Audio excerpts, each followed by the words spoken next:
Welcome to another deep dive. Today we're going deep into Plato, his metaphysics, and epistemology. And we've got a great guide to the Stanford Encyclopedia of Philosophy.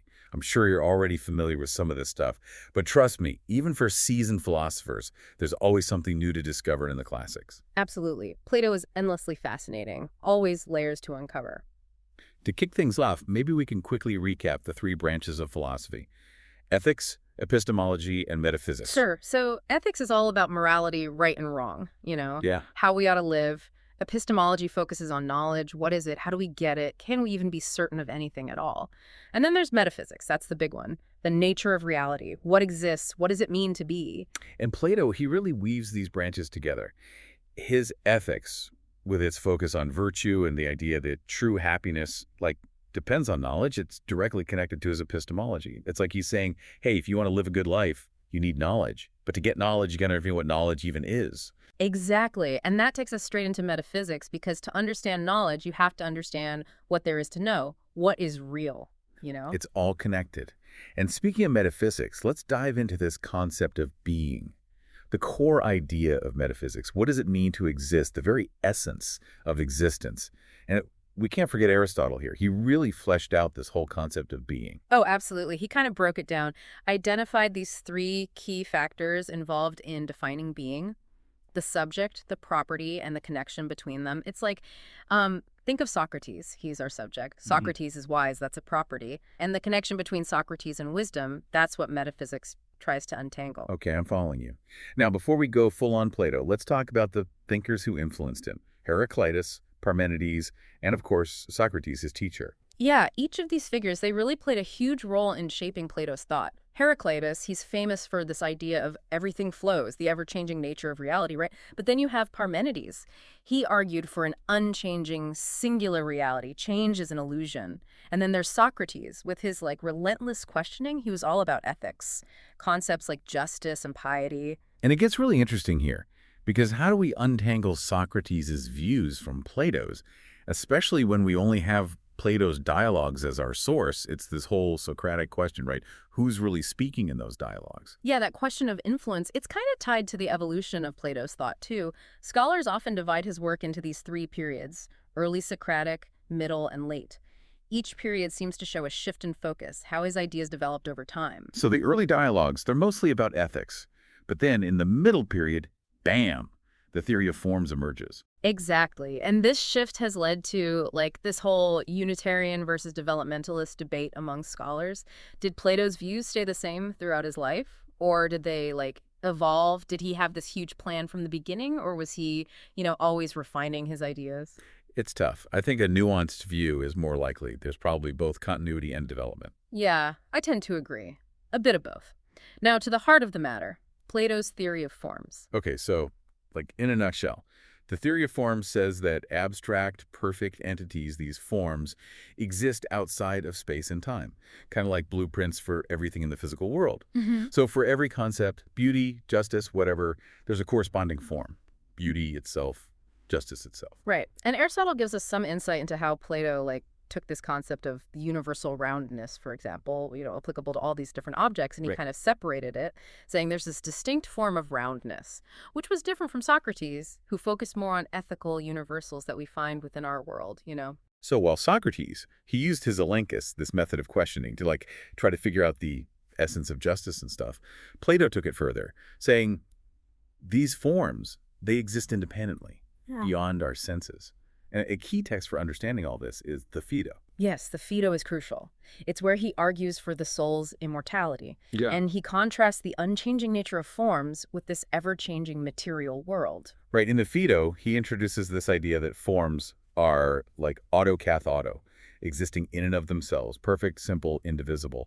Whereas the particulars, the stuff we actually experience, are imperfect, complex, always changing. And that leads to these two super important relationships that Plato outlines: being and partaking. Being describes how a form relates to its property, like beauty itself simply is beautiful. And partaking explains how particulars relate to form. So a beautiful sunset, it partakes in the form of beauty. Okay, got it. But self-predication now, that one always makes my head spin. It's the idea that a form actually possesses the property it represents. So beauty is beautiful, justice is just. But how do we even interpret that? Well, there are a few different interpretations. Some say that forms possess the property in the same way particulars do. So beauty itself is beautiful in the same way a sunset is beautiful. But isn't there a difference? Like, the form is perfect beauty, while the sunset, it's just a fleeting instance of beauty. Exactly. And that's where other interpretations come in. Some argue that both the form and the particular are beautiful, but the particular's beauty is just like an approximation of the perfect beauty of the form. Like a perfect circle in geometry versus a circle someone draws. One is the ideal, the other is just, a representation. Precisely. And then there's this third interpretation, the identity predicationalist view. It argues that self-predication asserts the identity of the form with its essence. It's not just that beauty is beautiful, it's that beauty is beauty itself. Wow. Okay, so 3 ways to look at this self-predication puzzle, each with its own implications. Fascinating stuff to consider. It is, and another key element of the theory of forms is this concept of separation. Plato, he emphasizes that forms are distinct from the particulars. They exist independently, and they're not, defined by the things that partake in them. So the form of beauty wouldn't suddenly disappear if all the beautiful things in the world vanished. Right. And this ties into the idea that forms are what Plato calls monoids, possessing a single essence. They only have the property they represent. Which raises a really interesting question. How can a form be simple, having only its essence, and yet have a complex definition? Like the definition of justice in the Republic, it's pretty intricate. Yeah, there's this tension between the simplicity of forms and the potential complexity of their definitions. Like language might always fall short when we're talking about these abstract concepts. Definitely. It suggests that our definitions, our attempts to grasp these ultimate realities, they might always be incomplete. Now, another question that pops up is, what forms are there? Did Plato believe there was a form for absolutely everything, or just certain properties? That's a great question, and it's still debated. Some scholars think he might have limited the forms to what they call incomplete properties, properties that require comparison or context, like large, small, or equal. So a puppy, it's small compared to an elephant, but huge compared to an ant. There's no absolute smallness, it's relative. Exactly. It's this, what they call compresence of opposites and particulars. Something can be both large and small depending on what you compare it to. That might be why Plato thought there should be forms for these relative properties. Makes sense. So how did Plato view those particulars, those imperfect, changing things we experience in the world? He described them as copies or images of the forms, right? Yes, and he emphasizes how they're deficient compared to the forms. They're material, changeable, complex, and they're objects of belief, not knowledge. It's like he's saying, don't be fooled by the shadows on the cave wall. True knowledge is about understanding the forms themselves. Precisely. He uses all these vivid metaphors to illustrate this relationship. The world we perceive is just a reflection of the true reality represented by the forms. And that's where the concept of form copies comes in. Individual instances of a form present in the particulars. So like the roundness of a specific ball is a form copy of the form of roundness. Right, but the question is, are these form copies like independent entities, or are they just metaphors for the relationship between particulars and forms? It's a debate that's going on. Seems tricky. If form copies depend on particulars to be distinct from each other, and particulars depend on form copies to have their properties, wouldn't that be circular? Totally. That circularity is a challenge for Plato's theory that philosophers have been wrestling with for a long time. Mind-boggling for sure. Well, maybe it's a good time to start shifting towards Plato's epistemology, his theory of knowledge. Yeah, let's explore that. How did he think we acquire knowledge, and what did he consider true knowledge to be? A key text for this is the Meno. It dives into knowledge, belief, and this wild concept of recollection. The Meno presents this paradox of inquiry. If you know something, you can't inquire about it. And if you don't know something, you can't inquire about it either. So how is inquiry even possible? Right. It's a head scratcher. But Plato, he resolves this paradox by introducing different types of knowledge and belief. He says true knowledge is already inside us. It's buried deep. We just have to recollect it. Exactly. He uses that example of Socrates questioning the slave boy about geometry. The boy has no formal training, but Socrates guides him to the right answer through questions. So it's like saying, look, the knowledge is already there. You just need a little push to uncover it. Exactly. This idea of recollection is a big part of Plato's epistemology. This is a great place to pause, I think. We've covered a lot, from the branches of philosophy to the forms and this idea of recollection. Ready to dive even deeper. Absolutely. Let's keep going. Okay, so Picking up where we left off, let's really unpack this idea of recollection. What does it mean for Plato's theory of knowledge? Right, because if learning is actually remembering stuff our souls knew before we were born, it's like, whoa, we're not really learning anything new. We're just uncovering what we already know deep down. It is a pretty wild idea, isn't it? And in the Phaedo, Plato, he lays out these conditions for recollection to even happen. You need prior knowledge of the thing you're remembering, right? Then something in your experience has to, like, trigger this recollection. And then you got to have this awareness of a gap in your understanding, like a kind of intellectual hunger. It pushes you to seek that full knowledge you once had. So it's kind of like when you see a face and it's familiar, but you can't place it.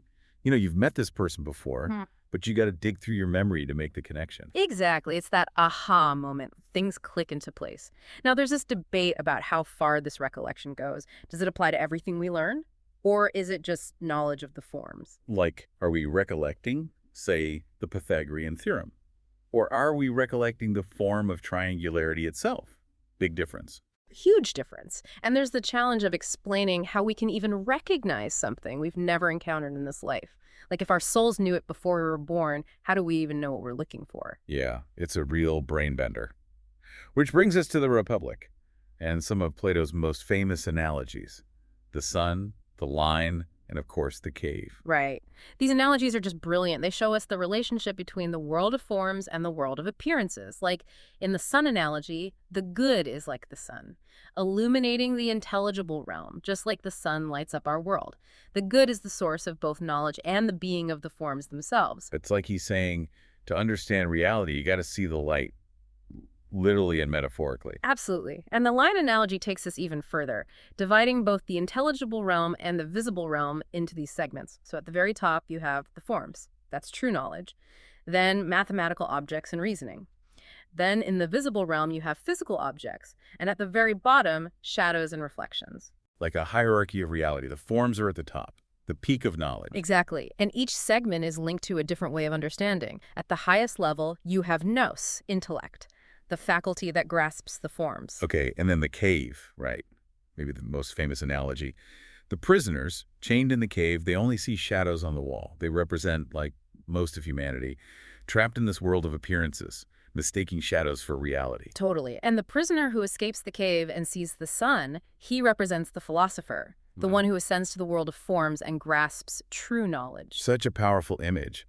So for Plato, perception and belief, they're limited. They're like showing us shadows. To get to true knowledge, you need to use dialectic, reasoned argument, climb up to the realm of forms. Right. Dialectic is the method for moving from the hypotheses of science and mathematics, which are still based on appearances, to the unhypothetical first principle, the good. It's a journey of enlightenment, right? From the darkness of the cave to the brilliance of the forms. But how do we actually make that journey? How do we go from perception and belief to knowledge? It's not easy, and Plato knows that most people never reach that highest level of understanding. But he does give us some guidance. In the Phaedo and the Republic, he talks about this method of hypothesis. The method of hypothesis, what's that? Basically, it's about starting with these provisional assumptions, hypotheses, and then you test them. You see if they hold up against the evidence and higher principles. It's a process of refinement. You keep testing your understanding until you get to the unshakable truths of the forms. So we're not just like passively receiving knowledge. We're actively building it through this process of testing and refining. But if knowledge is rooted in the forms, does that mean we can't have knowledge of the physical world at all? Are we stuck with just believing things about, like, the stuff we see and touch around us? That's a big question. It's one that has led to a lot of debate among Plato scholars. Some interpretations, like the predicative reading, they see a strict division between the objects of knowledge, forms, and belief, particulars.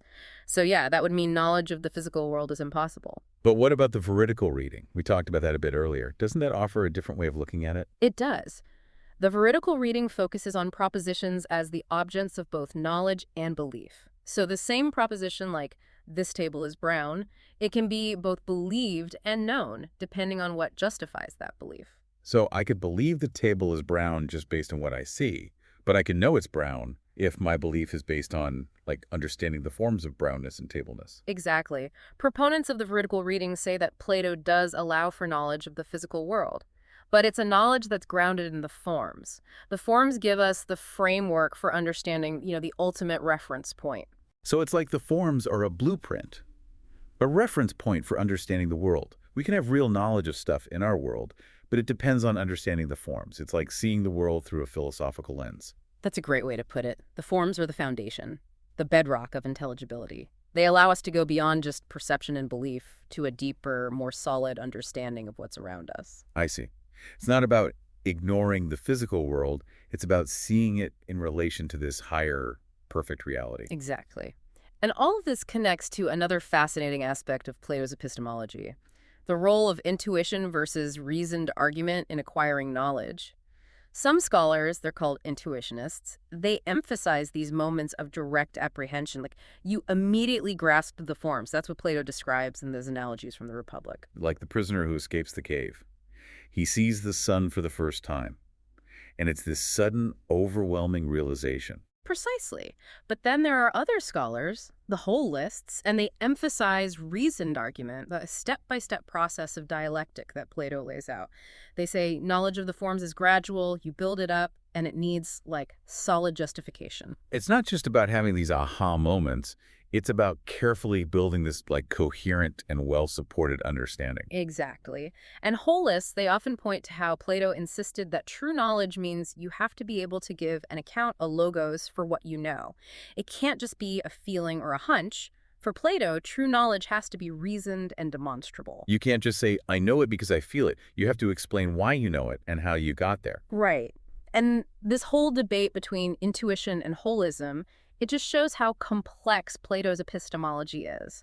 It's not this simple theory. It includes both intuition and reason. It acknowledges all these different ways we can approach knowledge. It's like Plato is saying, yeah, there are those flashes of insight, but true knowledge takes careful thought. Reasoned argument. You have to be willing to constantly challenge your understanding. Well said. And it's interesting that Plato never really systematizes his epistemology. He leaves things open to interpretation. That's part of what makes his work so fascinating and relevant. So true. He gives us glimpses, analogies that make you think. But the final synthesis is up to us. He's inviting us to join the conversation, grapple with these fundamental questions about knowledge, reality, and what it means to be. And that's the beauty of philosophy, right? The journey is just as important as the destination. Before we wrap up, I'd love to hear your thoughts. What really stands out to you from all of this? What questions are still swirling around in your mind? Yeah, I'm still kind of stuck on that question too. Can we really have knowledge of the physical world according to Plato? He puts so much weight on those forms. It makes me wonder if our experiences, like the stuff we see and touch every day, are they just shadows, like he says in the Republic? It's a tough one. Philosophers have been debating that for centuries. It's easy to read Plato as being skeptical about the physical world, especially with those analogies in the Republic. But I think it's more complicated than that. Okay, so what makes you say that? Well, think about those two readings of Plato's epistemology we were talking about, the predicative and the veridical.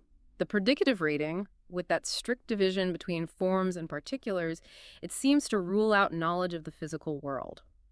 But the veridical reading, the one that focuses on propositions, it gives us another perspective. Right, the veridical reading says the same proposition, like this table is brown, can be both believed and known. It depends on what justifies that belief. So I could believe it's brown because of what I see, but I could also know it's brown if my belief is tied to an understanding of the forms, like brownness and tableness. Exactly. And some scholars argue that's exactly what Plato was getting at. They point to passages where he suggests that people who understand the forms, they actually can have knowledge of the physical world. It's just not the same kind of knowledge as knowing the forms. It's knowledge that's ultimately grounded in the forms. They use the forms as a framework. So it's like the forms are giving us a blueprint, right? A reference point for understanding the physical world. We can have real knowledge about stuff in the world, but it comes from a grasp of the forms. It's like looking at the world through this philosophical lens. That's a great way to put it. The forms are the foundation, the bedrock of intelligibility. They let us go beyond just perceiving and believing to a much deeper, more grounded understanding of the world. That makes sense. So it's not about dismissing the physical world. It's about seeing it in relation to this higher, perfect reality. Exactly. And all of this is tied to another really interesting aspect of Plato's epistemology, intuition versus reasoned argument. How do we acquire knowledge? Some scholars, the intuitionists, they emphasize those moments of direct apprehension. You just immediately grasp the forms. That's what Plato describes in those analogies in the Republic. Like when the prisoner escapes the cave and sees the sun. It's sudden, and it's overwhelming. Exactly. But then you have the other scholars, the holists. They stress reason argument, that step-by-step process of dialectic that Plato talks about. They argue that knowledge of the forms, it's gradual, it takes rigorous justification. You got to constantly refine your understanding. So it's not just about those aha Yeah. moments, right? It's about building a solid, coherent understanding. Exactly. Holists, they like to point out that Plato was really adamant about this.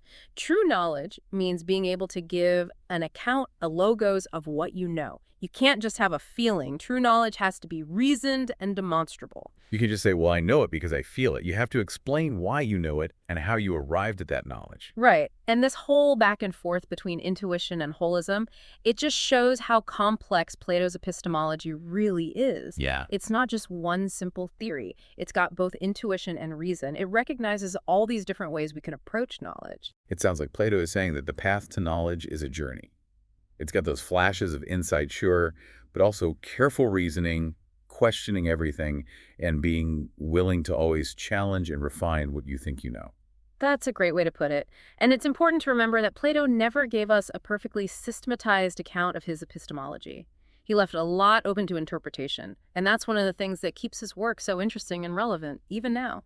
It's true. He gives us these glimpses, these analogies that make you think. But figuring out the final picture is up to us. He's basically inviting us to join in, grapple with these huge questions about knowledge, reality, and what it even means to be. And that's what makes it so great. Plato's philosophy, it's not about giving us the answers. It's about giving us the tools. It's about giving us the critical thinking skills to tackle these big questions ourselves. It's about becoming lifelong learners, always trying to understand more and pushing the boundaries of knowledge. That's something we can all do, no matter what our background in philosophy is. I totally agree. Whether you're a philosopher or just starting to explore these ideas, Plato's work is full of insights and challenges. He reminds us that the search for knowledge is a journey worth taking, a journey that can make our lives richer and deepen our understanding of the world and ourselves. Well said. So we've come to the end of our deep dive into Plato's metaphysics and epistemology. Thanks for joining us on this intellectual adventure. We hope you enjoyed exploring these amazing ideas with us. It's been a pleasure. Keep thinking about this stuff and never stop asking those big questions.